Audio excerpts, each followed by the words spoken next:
I'm alive. Am vrut să dorm la cord, dar pământul era înghețat și nu se înfigeau cuiele, așa că am ales opțiunea asta. Genia, e Dima, m-a adus cu Хасинский район, Магаданская область. autostop cu poliția.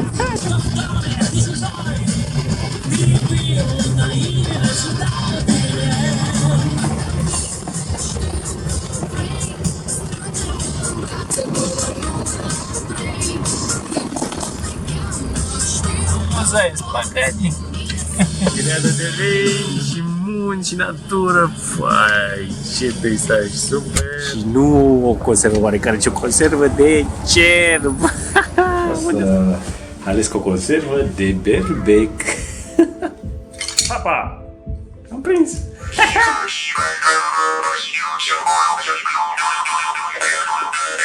Obiceiul la ruși, înainte să pleci, trebuie să te așezi, să fie cu noroc. Stăm un pic, cugetăm și baftă să avem, să am la Iamănene. Mă așteaptă un drum lung înapoi, dar o să fie bine. Le mulțumesc enorm, au fost niște gazde splendide. Носили на дорожку, да, чтобы обычно такой русский. Oamenii ăștia din Magadan, de care am dat, n-am cuvinte. Zdrastie! Poca! Și acum, hai, țineți-mi pumnii, să ies din Magadan și ajung înapoi cu primul obiectiv, Susuman, unde mă așteaptă El Pavel. Trafic în Magadan. Sunt mai rapide decât ele. Trebuie să ies din oraș, am ceva, 2 km până la un tren giratoriu și acolo sper să merg mai departe. Cu 2 zile a nins teribil, ieri parcă n-ar fi fost nimic, azi noapte iar a nins și totul e alb. Ceea ce e bine într-un fel, cu ninge nu e atât de frig. Traversăm râul Magadanca, după care orașul și-a luat denumirea și Magadan vine din o limbă locală și s-ar traduce vânt puternic. Am oprit o mașină, hai să vedem. Straște? Ia, далеко еду. Я до Сокола, да. Можно, da, face gen. Am prins o cursă până la aeroport, Sokol, cu Robert din Vladikavkaz, din Osetia de Nord. Spasiba большое. Tocmai am văzut un indicator, 2003 km până în Iacutsk. Și apoi cred că mai sunt încă vreo 1000, ceva de genul ăsta, sau dacă nu mai bine, până la drumul principal. Și înspre Khabarovsk, Vladivostok mai e. Așa că drum lung așteaptă. Soarele a ieșit! Să nu vă ducă totuși în eroare, căci sunt 0 grade. Dar e soare! Международный aeroport Sokol, goroda Magadana. Hai, soare avem, mașini să fie! Davai! Ia uitați pe cine avem aici în spate. Suntem 2 pasageri. Doamnelor și domnilor, am ajuns în Palatca. În cort. Traducere în română, Palatca înseamnă cort. Sper să nu fiu nevoie să dorm în cort aici. Să nu se facă prea târziu, că până la Susuman mai e. Și curând, după Palatca, se termină asfaltul. Genia, e Dima, m-a adus cu... Хасинский район, Магаданская область. M-a adus un pic, m-a ajutat. Советский Союз. Să mai ziceți voi că poliția e nașpa. Ia uitați, autostop cu poliția. Și-a fost și pusă cu ei. Partea proastă e că trec extrem de puține mașini. Partea bună, fiecare mașină trebuie să oprească. Aici e control de mărfuri, control, poliție. Și nenea de aici a spus că mă ajută. Bine să credeți sau nu, am crezut ea mâine de autobuzul fără bani, autobuzul sunat. Ca să avut.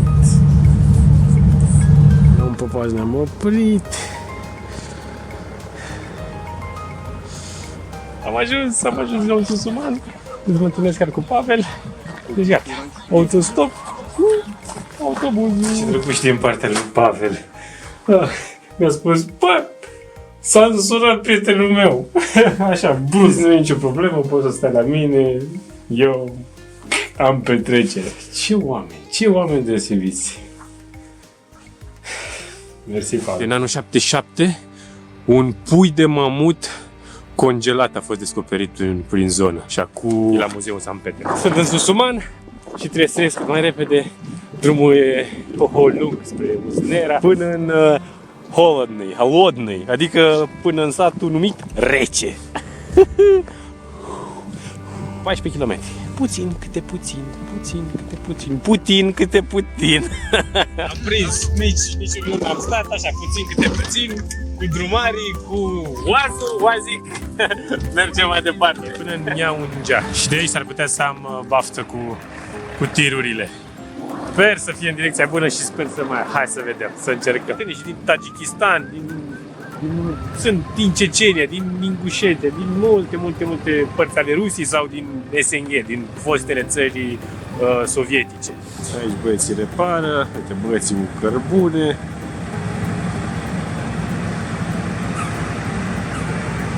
Hai că până la urmă băieții care au spus că nu au loc, m-au luat Valerii și Alexei, pasiva, nu știu unde mergem, dar mergem mai departe, asta e bine.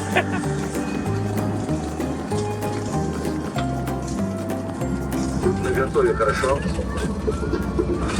Хорошо. Как же с тобой интересно. Ладно, не бойся. Тут все безопасно. Iată am ajuns în Musnera, loc unde data trecută am dormit în clădire abandonată, parcă n-aș vrea din nou, că de data asta e și mai frig, chit că nu e zăpadă, nu mai e zăpadă.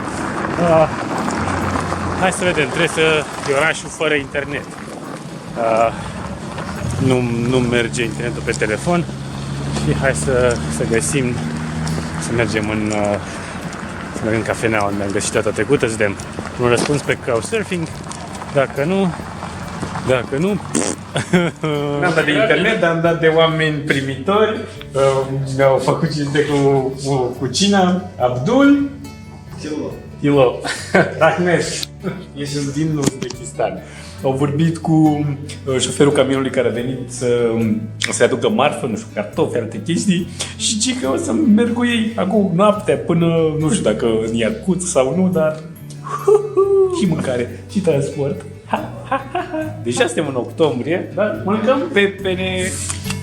Ce noaptea, ieșim din Musnera, mergem cu Camazul.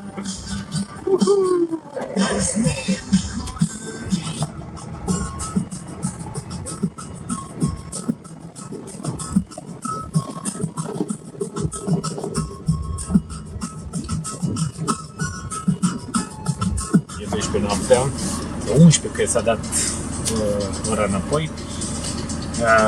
Facem o mică pauză de benzină, nu de la benzinărie, ci de la un coleg care transportă combustibil. E mai ieftin aici și mai rusesc, nu? E frig afară, cerul e foarte fain stelat. Un semn că este frig, foarte frig. E purache!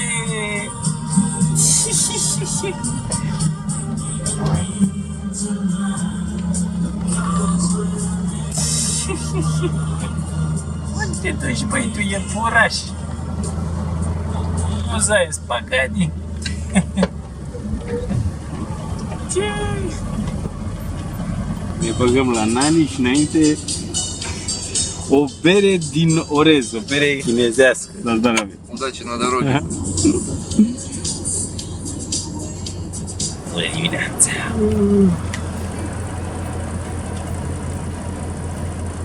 Mai facem un plin, transfer de la canistra cea mare, la cisternă, la canistră și în rezervor.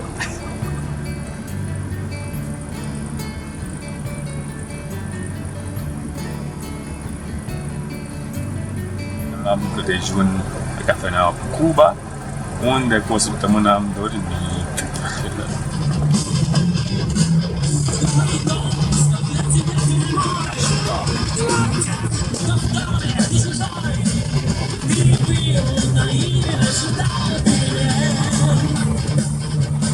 Munți înzăpeziți, reni, Ce noroc! Mulți oh, ring! Ring! Ia de Leni! Ce frumos! А нет, не дикий, у него ошейник. A, da? E vreun păstor de reni pe undeva pe aici.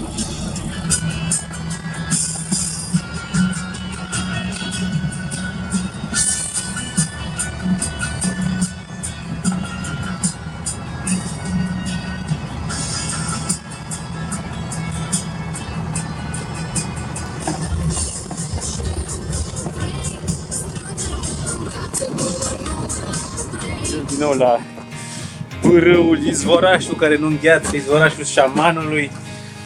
Să mai aruncăm încă o monedă. Ce mi-am dorit data trecută? Să trec cu bacul, să traversez marea la Vladivostok, parcă? Și nu s-a îndeplinit?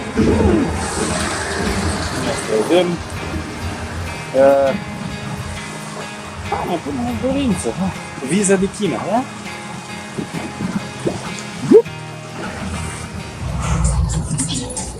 Fix. Prindem bacul, trebuie să traversăm Aldanul. Dacă mai întârziam, nu știu, 10 minute, următoarea era peste 5 ore.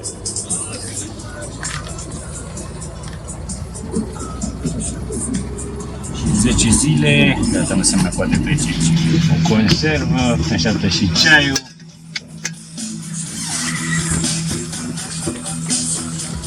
Bună dimineața! Și uite cum din nou am dormit în același camion și cine se scoală de dimineață departe ajunge. Acum traversăm din nou Lena, e 6 dimineața, am dormit undeva la vreo 60 de kilometri de Iacutsk. Nu știu, deja prea obosit să continue, așa că ne-am trezit acum de dimineață și ne băgăm la bac.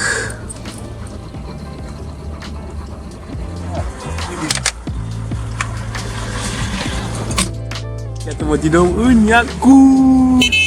Și de la feribot m-a dus Dima până în oraș și acum, în așteptarea prietenilor mei, familia care m-a găsit și acum o săptămână, trebuie să bag o conservă și nu o conservă oarecare, ci o conservă de cerb. Unde ați mai văzut pe așa ceva? Și mai am de berbec și de cal. Așa că poftă mare.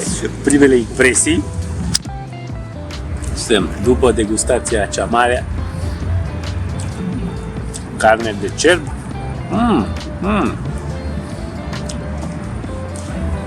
La conservă nu e rea.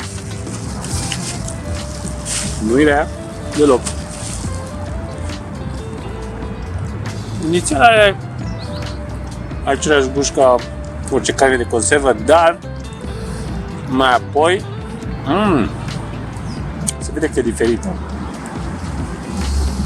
Nu știu cu ciusul o asemăn.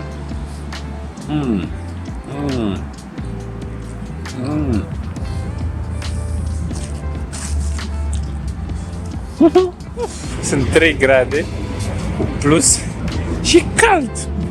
Serios vorbesc, că n-ai de cald. E soare venind din locuri unde temperaturile erau de minus 11, 12, 13, 14, 15. Zic, aici e deja timp de plajă. Ce amuzant că biserica e pe prospect Lenina 61. Bulevardul Lenin 61. Știm că împotriva religiei a fost comunismul. A trebuit eu să mă întorc până acum cât am făcut 1000 și un pic de kilometri și mai am, nu, 2000 de kilometri și mai am 1000. Dar partea bună e că am cunoștințe acum în fiecare orășel, în fiecare sătuc unde mă duc și din nou, uite, familia Ianei, Dima își face lecțiile, casă, masă, iubire.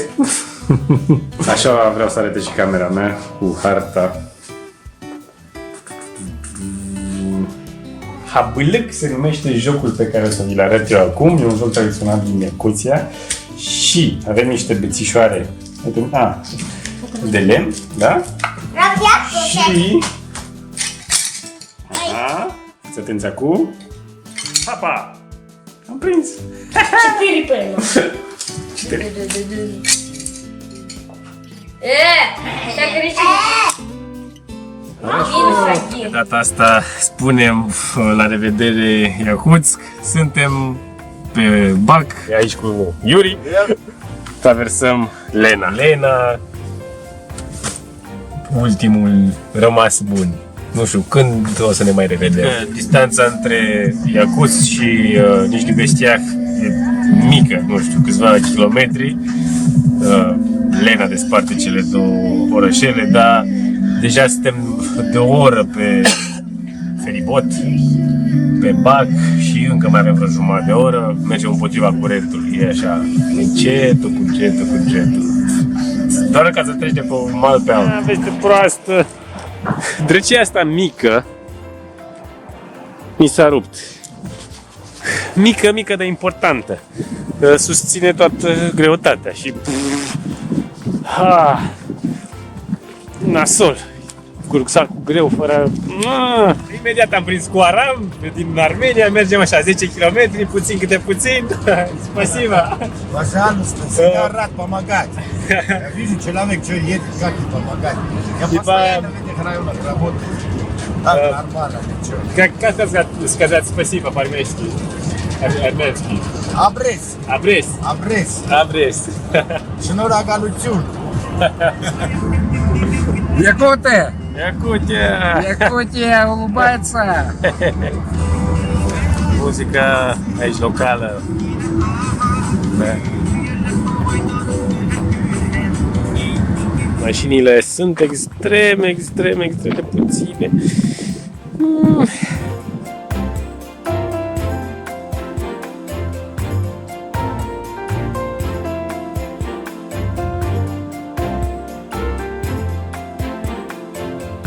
Am făcut o mică pauză de un ceai și de un ghirajoc, o plăcințică așa cu varză.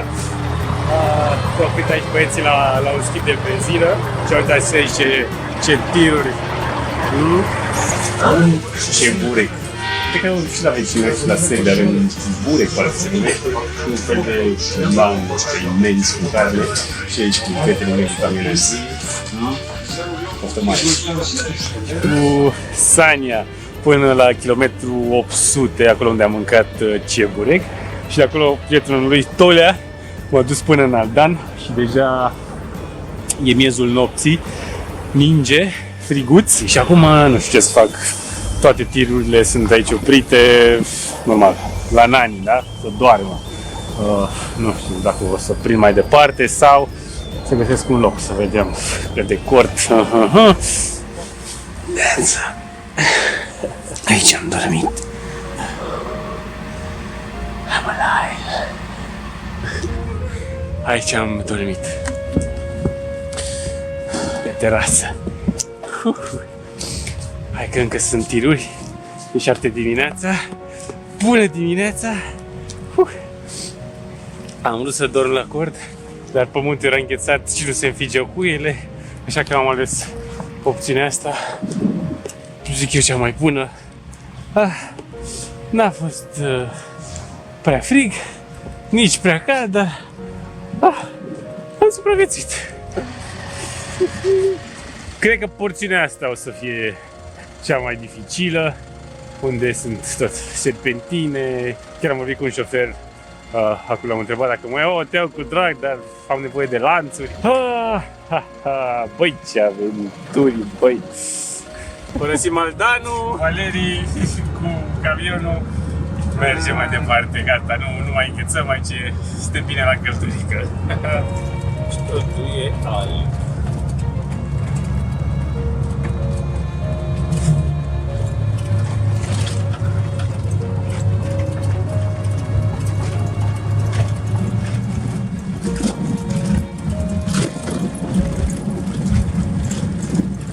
Săracii toți așteaptă, stau pe loc căci nu pot avansa. E coastă și cu lanțuri, fără lanțuri, tot în zadar.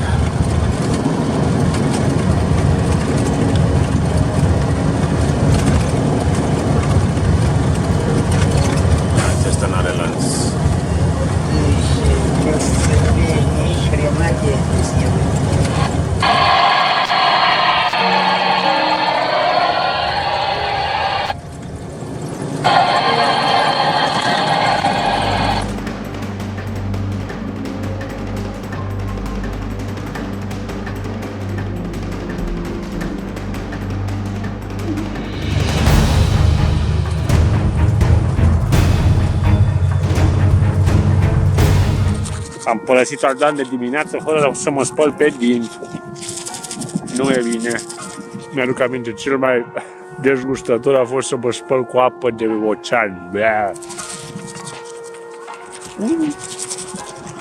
Am ajuns în Nerium Gri. Așa, am ajuns de pe centură până în centru. Aici cu băieții sunt din Tajikistan și la anul... Aleikum salam! La anul... Mă așteaptă la ei țară. Simpatici tajikii au zis, hai, te invităm la noi dacă n-ai unde să stai. Oamenii din Asia Centrală sunt nemaipomenit de primitori și de ospitalieri. Am întâlnit și cârgâzi și uzbeci și toți sunt minunați. Nici pe românește nu știu cum se numește chestia asta, dar pe rusă. Dar l-am întrebat pe tovarășul, m-a înțeles. A zis că undeva la a doua la stânga găsim ruschi textil. Mi s-a întâmplat de multe ori să întrebați, nu vă supărați, unde, nu știu, biblioteca, unde e spitalul și să fie chiar în spatele tău. Mi s-a întâmplat și acum, nu vă supărați, unde e ruschi textil? Uite aici. Hai să întrebăm, sper să găsesc moș și babă din la Click, cum s-o numi. Olga m-a ajutat, m-a reparat rucsacul cu Click-ul și gata, sunt fericit, fără bani. Spasibo большое. Пожалуйста. Era dor să văd surțuri. Așteptarea gazdei. O să ales o conservă de berbec.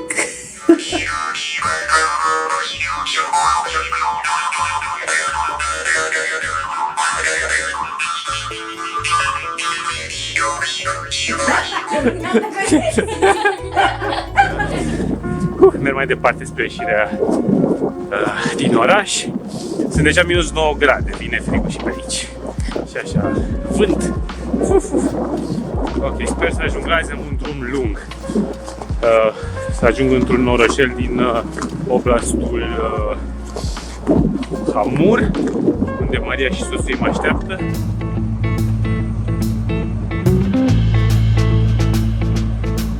Cu Ramshan, de un camionul ăsta din Kyrgyzstan e el, până în Nagornaya. Până aici mi-a fost cu drumul bun, aici se termină asfaltul. Trebuie să mai dau de o stație meteo. Moscova Oblast. Spunem la revedere Iacuția, aici cu Artyom. Mergem până în Tânda.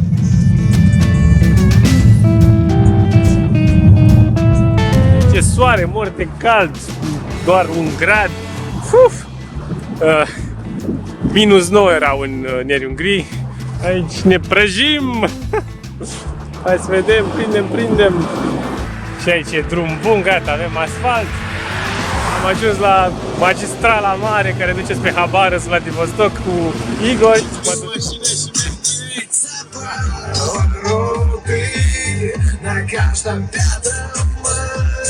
Suntem la un popas. Aici și привет. Slava. Сережа. Da. Спасибо. Да, это что? Скажут, Россия алкаши. Am ajuns în Zvabotny, adică liber. Și sunt pe strada Cehov și mă latră câinii. Dar în 10 minute ar trebui să ajung la gazda mea, Maria și soțul ei.